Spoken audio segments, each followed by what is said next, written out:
اقصیٰ کا شوہر کینیڈا ہوتا تھا۔ جب اقصیٰ حاملہ ہوئی تو ساس نے نندوں سے کہا کہ وہ کوئی کام نہ کریں تاکہ سارے کام اقصیٰ کرے۔ جب اس کا حمل ضائع ہوگا تو ہم اس پر الزام لگا کر طلاق کروا دیں گے۔ اقصیٰ سخت گرمی میں کام کرتی اور ایک دن درد کی شدت سے بے ہوش ہو گئی۔ ساس نے بیٹے کو فون کیا کہ تمہاری بیوی بچہ ضائع کروائی ہے۔ وہ پاگلوں کی طرح واپس آیا اور بے ہوشی کی حالت میں اقصیٰ کو ہسپتال لے گیا تو ساس نندیں جشن منانے لگیں۔ تبھی تھوڑی دیر بعد ان کے قدموں تلے سے زمین نکل گئی جب دروازے پر سفیان کچھ دن پہلے ہی شادی کرنے کے ارادے سے لندن سے پاکستان آیا تھا اور خاندان میں ہر ایک رشتہ دینے کو تیار تھا، لیکن سفیان کی ماں سغرا بیگم کا ارادہ صرف اپنی بہن سفینہ کی بیٹی ردا کو بیاہ کر لانے کا تھا، اور اسی سلسلے میں وہ آج سفیان کو لے کر سفینہ کے سسرال کے ہاں شادی پر جا رہی تھی۔ لیکن سفیان جس آزاد ماحول سے آیا تھا اس لیے اپنی پسند سے شادی کرنا چاہتا تھا۔ وہ لوگ وہاں پہنچے، ردا اسے پہلی نظر میں ہی اچھی نہیں لگی تھی۔ وہ چپ چاپ بیٹھا موبائل پر لگا رہا، لیکن ردا سمیت کئی اور لڑکیاں اس کے ارد گرد گھوم رہی تھیں اور خوب آج سنور کر آئی تھیں۔ وہ ان سب سے جان چھڑوانے کے لیے واش روم کا بہانہ بنا کر گھر کے اندر کی جانب بڑھ گیا۔ وہ اندر داخل ہوا تو اندر سے آتی آوازوں پر ٹھٹک گیا۔ ارے منحوس ماری، جلدی ہاتھ چلا لے، باہر مہمان بیٹھے ہیں۔ ہاتھ جل گیا ہے، منحوس ماری تو کام نہیں کرے گی کیا؟ سمینہ نے کڑک لہجے میں کسی کو کہا اور اسے گالیاں نکالتی باہر نکل گئی۔ سسکیوں کی آواز نے سفیان کو متوجہ کیا تھا۔ وہ بے اختیار کچن کی جانب بڑھا تو اس لڑکی کی پیٹھ اس کی طرف تھی۔ سسکیوں سے وہ رو رہی تھی۔ وہ اس کے پاس آیا تو بہت معصوم سی لڑکی اپنے جلے ہوئے ہاتھ کو دیکھ کر رو رہی تھی۔ سفیان نے دھیرے سے کہا کہ آپ کا ہاتھ جل گیا ہے تو کچھ لگا لیجئے۔ اس نے پیچھے جا کر کہا تو وہ ہڑبڑا کر مڑی اور جلدی سے سر پر دوپٹہ لینے لگی۔ وہ یک ٹک اسے دیکھے گیا جو کہ انتہائی حسین تھی۔ وہ جلدی سے رخ پھیر کر اپنا کام کرنے لگی اور وہ گم سم سا اسے دیکھنے لگا جس نے پہلی نظر میں ہی اس کے دل کی دنیا بدل ڈالی تھی۔ اس نے کہا سفینہ خالہ آپ کی کیا لگتی ہیں؟ وہ کہنے لگا وہ میری ممانی ہیں، آپ پلیز باہر جائیں ورنہ انہیں برا لگے گا۔ سفیان باہر چلا گیا لیکن وہ لڑکی اس کے دل کو بھا گئی تھی۔ لیکن جب اس نے گھر جاتے ہی سفینہ کی نند کی بیٹی اقصیٰ سے شادی کی بات کی تو سغرا بیگم نے تو طوفان کھڑا کر دیا، اور اس کے والد صدیقی صاحب تو اس کے ساتھ تھے، لیکن دونوں بہنیں فریہ اور سلمیٰ بھی بول رہی تھیں، اور ان سب کے انداز سے لگ رہا تھا کہ وہ لوگ اقصیٰ کے حسن سے ڈر رہے ہیں۔ ٹھیک ہے، پھر اگر آپ لوگ نہیں مانتے وہاں شادی کے لیے تو میں بھی بنا شادی کے ہی واپس چلا جاؤں گا۔ وہ کہتا ہوا اٹھ کر وہاں سے اپنے کمرے کی جانب بڑھ گیا۔ پوری رات وہ ٹھیک سے سو نہیں پایا تھا۔ اگلے دن وہ صبح صبح ہی دوستوں کے ساتھ باہر نکل گیا اور رات گئے واپس لوٹا۔ سغرا نے کھانے کا پوچھا مگر وہ انکار کر کے سونے کے لیے چلا گیا۔ سغرا کو یہ ڈر بھی لاحق ہوا کہ کہیں بیٹا کسی انگریز میم سے شادی نہ کر لے، پھر کبھی واپس نہیں آئے گا۔ اگلے 2-3 دن بھی سفیان کی یہی روٹین رہی، اور پھر تیسرے دن صبح صبح ہی سغرا نے اسے آڑے ہاتھوں لیا مگر وہ چپ چاپ سر جھکائے سنتا رہا۔ سغرا نے اسے شام کو ردا کی طرف جانے کو کہا تو مجبوراً اس نے ہاں کر دی۔ وہاں جا کر وہ بیزار شکل بنائے بیٹھا رہا اور ردا بار بار اس کے آس پاس منڈلا رہی تھی مگر اس نے ایک بار بھی نگاہیں اٹھا کر نہ دیکھا۔ وہاں جا کر جب سغرا بیگم نے اقصیٰ کا ہاتھ مانگا تو سفینہ نے بین ڈالنے شروع کر دیے اور ساتھ اقصیٰ کی ماں کو گالیاں نکالنے لگی جو کہ اس دنیا میں بھی نہیں تھی۔ اقصیٰ جو کہ چائے لے کر ادھر آ رہی تھی، سفینہ اس کی طرف لپکی اور اس کی چوٹی سے پکڑ کر بے دردی سے مارنے لگی، کہنے لگی کرم جلی میری بیٹی کی جگہ لینے کا سوچ رہی ہے، میں تجھے آج نہیں چھوڑوں گی۔ سفیان نے جب یہ دیکھا تو خالہ کا ہاتھ پکڑ لیا۔ بس کر دیں خالہ، جان سے ماریں گی کیا؟ سفیان نے اسے چھڑواتے ہوئے کہا تو سفینہ مزید گالیاں نکالتے اقصیٰ کو کوسنے لگی۔ یہ سب کے سامنے معصوم بننے کا ڈرامہ کرتی ہے، میری بیٹی کے لیے آنے والے رشتے اسے پسند کر جاتے ہیں۔ اقصیٰ آنسو بہاتی وہاں سے گئی تو سفیان کا دل جیسے اداس سا ہو گیا۔ اس نے اسی وقت شادی کر کے اسے ساتھ لے جانے کا ارادہ کر لیا، اور جب اس نے یہ بات کی تو سغرا پریشان ہو گئی کیونکہ اس کا تو ارادہ تھا کہ وہ سفینہ سے کہہ کر اقصیٰ کو ایسا بدنام کروائے گی کہ سفیان اس شادی کا سوچے گا بھی نہیں، لیکن یہاں تو بازی ہی الٹ پڑ گئی تھی۔ سفیان کہنے لگا خالہ آپ میرا نکاح اقصیٰ سے کر دیں تاکہ آئندہ آنے والے رشتے آپ کی بیٹی کے لیے رکاوٹ نہ بنے۔ پھر سغرا اور سفینہ کی ہر کوشش ناکام ہو گئی اور کچھ ہی دیر میں سفیان اس سے نکاح کر کے اپنے ساتھ لے آیا۔ سفیان اس کے لیے منہ دکھائی کے لیے کچھ لینے بازار چلا گیا اور صدیقی صاحب کے کہنے پر فریہ اور سلمیٰ نے گھر جا کر اپنا ایک سوٹ پہنا کر اسے تیار کرنے کے بعد سفیان کے کمرے میں چھوڑ دیا۔ سفیان کو واپس آتے ٹریفک کی وجہ سے کافی ٹائم ہو گیا تھا اور وہ جب واپس آیا تو اقصیٰ کو زمین پر سوتا دیکھ کر چونک گیا۔ وہ پنجوں کے بل بیٹھ کر اسے تکنے لگا اور پھر آہستہ سے اس کے رخسار کو چھوا تو ہڑبڑا کر اٹھ کر بیٹھ گئی۔ وہ کہنے لگا، سوری، میں نے تمہاری نیند خراب کر دی۔ تم زمین پر کیوں سو رہی ہو؟ اوپر بیڈ پر سو جاتی۔ کہنے لگی، زمین پر سونے کی عادت پڑ چکی ہے جی۔ سفیان اسے بیڈ پر لے گیا، اسے دیکھنے لگا جو بے حد معصوم تھی۔ وہ اس کے رخسار کو چھونے لگا۔ وہ ڈری سہمی سے اسے دیکھنے لگی۔ فکر مت کرو، میں اپنا حق تمہاری مرضی کی بنا نہیں لوں گا، لیکن یہ منہ دکھائی تو لے لو پلیز۔ وہ نیکلس نکالتے ہوئے بولا اور پھر دوپٹہ ہٹا کر اسے نیکلس پہنانے لگا تو اس کی گردن اور کندھوں پر بڑے نشان دیکھ کر چونک گیا۔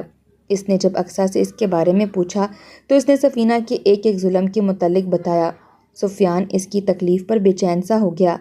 پھر اسے سونے کا کہہ کر اس پر کمبل اڑا کر وہ کپڑے چینج کرنے چلا گیا۔ جب وہ واپس آیا تو وہ بڑی پرسکون سی سو رہی تھی۔ کچھ دیر پہلے جب سوئی تھی تو اس وقت ایک اضطراب سا جھلک رہا تھا، لیکن اب وہ مطمئن سو رہی تھی۔ وہ اس کی پیشانی پر بوسہ دیتے ہوئے اپنی جگہ پر آ کر لیٹ گیا۔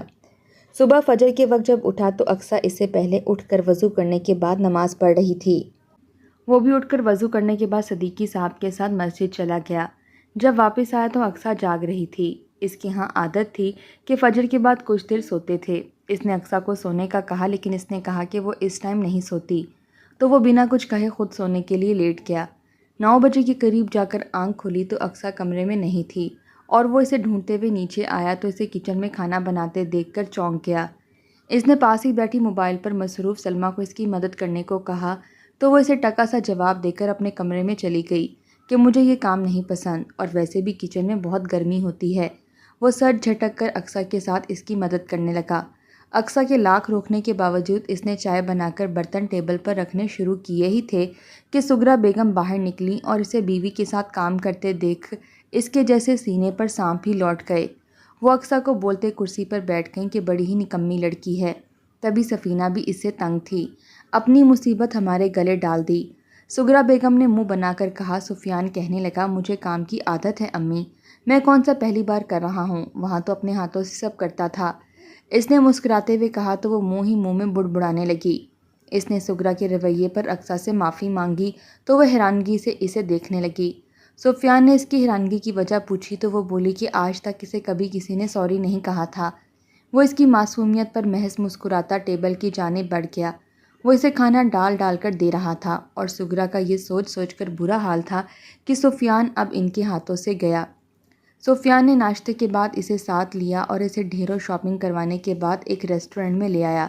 اقصیٰ نے جب مینیو کارڈ سے آرڈر کیا تو وہ حیران رہ گیا اور اقصیٰ نے بتایا کہ وہ FSC کر کے فارغ ہوئی تھی جب 2 سال پہلے ایک حادثے میں اس کے ماں باپ کا انتقال ہو گیا۔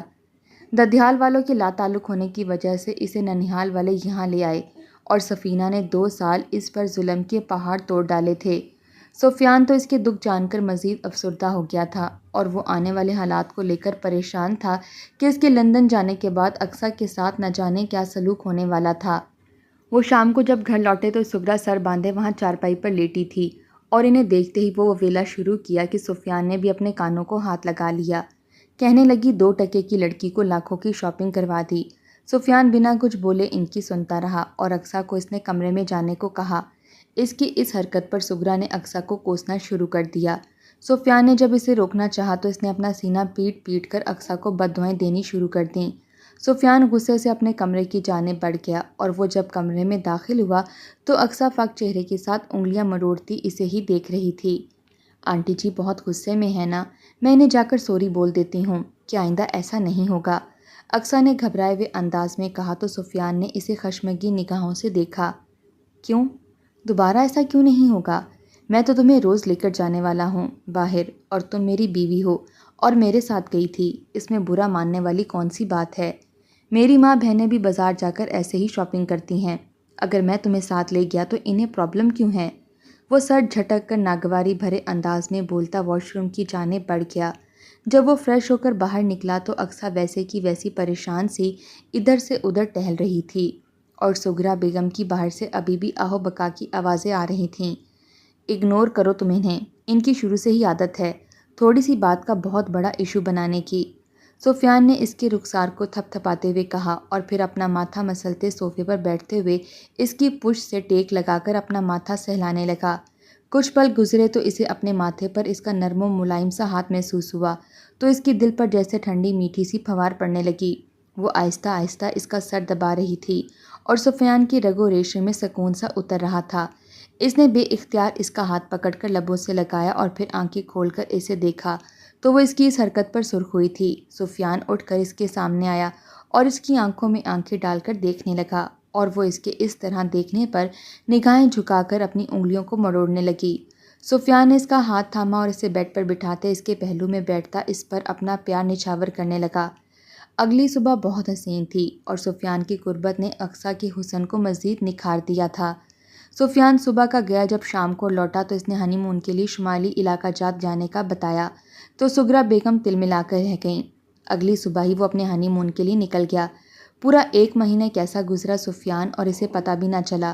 ہنی مون سے واپس آنے کے 2 دن بعد سفیان کی واپسی تھی اور 2 دن کے بعد وہ جب لندن واپس جانے لگا تو اپنے پیچھے اسے چھوڑ جانے پر اس کا دل نہ جانے کیوں ڈوب سا رہا تھا اور کچھ اقصیٰ اس کے جانے کا سن کر بہت افسردہ تھی۔ وہ دل پر بھاری پتھر رکھے لندن کے لیے نکل گیا۔ سفیان لندن تو چلا آیا مگر دل پاکستان ہی چھوڑ آیا تھا۔ اس کے دوست یار اسے اداس دیکھ کر وجہ پوچھتے تو وہ چپ ہو جاتا، پھر روز سغرا بیگم اس کی شکایتیں لگاتیں اور وہ صرف سنتا، مگر اس نے کبھی نہ انہیں ٹوکا کہ کہیں وہ اس بات کی وجہ سے اقصیٰ پر ظلم نہ ڈھائیں، اور نہ ہی اس نے اقصیٰ سے کبھی پوچھا کیونکہ وہ جانتا تھا کہ اقصیٰ کیسی ہے۔ روز گھنٹوں اس سے باتیں کرتا، اپنا سکون تلاش کرتا تھا اور اپنوں کے بغیر پردیسیوں کی کوئی زندگی نہیں تھی۔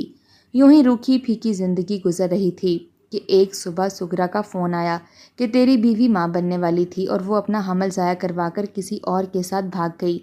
وہ اسے فون کر کر کے پاگل ہو گیا مگر اس کا نمبر ہی نہیں مل رہا تھا۔ وہ اپنا ٹکٹ کروا کر 1 ہفتے کے بعد پاکستان پہنچا تو سغرا اسے دیکھتے بینڈ ڈالتے ہوئے اقصیٰ کو بددعائیں دینے لگی۔ وہ ساکت و جامد سا کھڑا تھا اور پھر وہ بنا کچھ کہے کمرے میں آیا تو اس کی مہک اس کی یادیں کمرے میں رچی بسی تھیں۔ وہ گھبرا کر اٹھا اور چھت پر جا کر چارپائی پر لیٹ کر تاروں سے بھرے آسمان کو دیکھنے لگا۔ اسے لیٹے کچھ دیر ہی ہوئی تھی کہ اسے ایسا محسوس ہوا کہ اسے کوئی آہستہ سے پکار رہا ہے۔ اس نے جب سر اٹھا کر دیکھا تو ساتھ والی ہمسائی کی بہو تھی۔ وہ اٹھ کر پاس گیا تو اس نے بتایا کہ اس 1.5 مہینے میں سغرا بیگم نے اپنی بیٹیوں کے ساتھ اقصیٰ پر بہت ظلم کیے مگر وہ ان کے ہر ظلم کو سہ کر بھی خاموش رہی اور روز سغرا بیگم اسے ستاتی تھی مگر وہ تو لفظ یہ چپ چاپ گھر کا کام کیے جاتی تھی۔ جب صدیقی صاحب گھر ہوتے تھے تو کچھ لحاظ کر جاتی تھی مگر ان کے جاتے ہی وہی ظلم جاری ہو جاتا تھا، اور اس کے حاملہ ہونے کا سن کر سغرا بیگم نے یہ تک کہا کہ یہ بچہ ناجائز ہے۔ ان کی اس بات پر وہ پہلی بار ان کے آگے بولی تو انہوں نے اسے بڑی بے دردی سے تھپڑ مارے، اسے گھر سے باہر نکال دیا۔ اس دن صدیقی صاحب بھی شہر سے باہر گئے ہوئے تھے۔ وہ پوری رات اتنی سردی میں برستی بارش میں بھیگتی رہی، ان سے دروازہ کھولنے کی درخواست کرتی رہی لیکن ان کو رحم نہیں آیا۔ صبح کو وہ دروازے پر ہی بے ہوش ہو گئی اور میں ایمبولینس منگوا کر اس میں ڈال کر ہاسپٹل لے گئی اور اس کا رات بھر سردی کی وجہ سے حمل ضائع ہو گیا۔ پھر میں اسے وہاں چھوڑ کر کچھ دیر کے لیے گھر آئی اور جب شام کو واپس گئی تو وہ وہاں سے جا چکی تھی اور سغرا بیگم نے پورے محلے میں یہ مشہور کر دیا کہ اس کا کسی مرد کے ساتھ ناجائز تعلقات تھے اور وہ اسی مرد کے ساتھ چلی گئی ہے۔ صدیقی صاحب کو بھی یہی بات کہہ کر اس کے خلاف کر دیا۔ ہمسائی کی بات پر اس کا دل پانی پانی ہو رہا تھا اور وہ اس دن کو کوس رہا تھا جب اس نے اسے یہاں چھوڑ کر جانے کا فیصلہ کیا، جبکہ وہ ماں اور بہن کی فطرت سے واقف تھا۔ وہ چھت سے اتر کر من بھر کے قدموں کے ساتھ اپنے کمرے میں آ گیا۔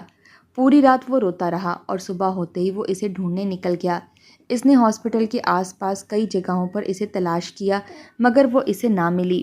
اس نے پولیس سے مدد لینے کا فیصلہ کیا اور جا کر علاقے کے SHO کو اس کی تصویریں دیں تو انہوں نے یقین دہانی کروائی کہ وہ اسے ڈھونڈنے میں ضرور مدد کریں گے، اور وہ یہ کام چپ چاپ کروا رہا تھا۔ اور اس دن بھی وہ مایوس سا گھر لوٹا تو سامنے بیٹھی ریدا اور سفینہ کو دیکھ کر اس کا موڈ خراب ہو گیا۔ وہ سلام دعا کے بعد اپنے کمرے میں فریش ہونے کے لیے چلا گیا اور نہا کر جب نکلا تو ریدا اس کے بیڈ پر نیم دراز سامنے لگی LCD پر مووی دیکھ رہی تھی۔ اس کا یوں بے باک انداز اسے ایک آنکھ نہ بھایا اور وہ اسے غصے سے وہاں سے جانے کا کہنے لگا،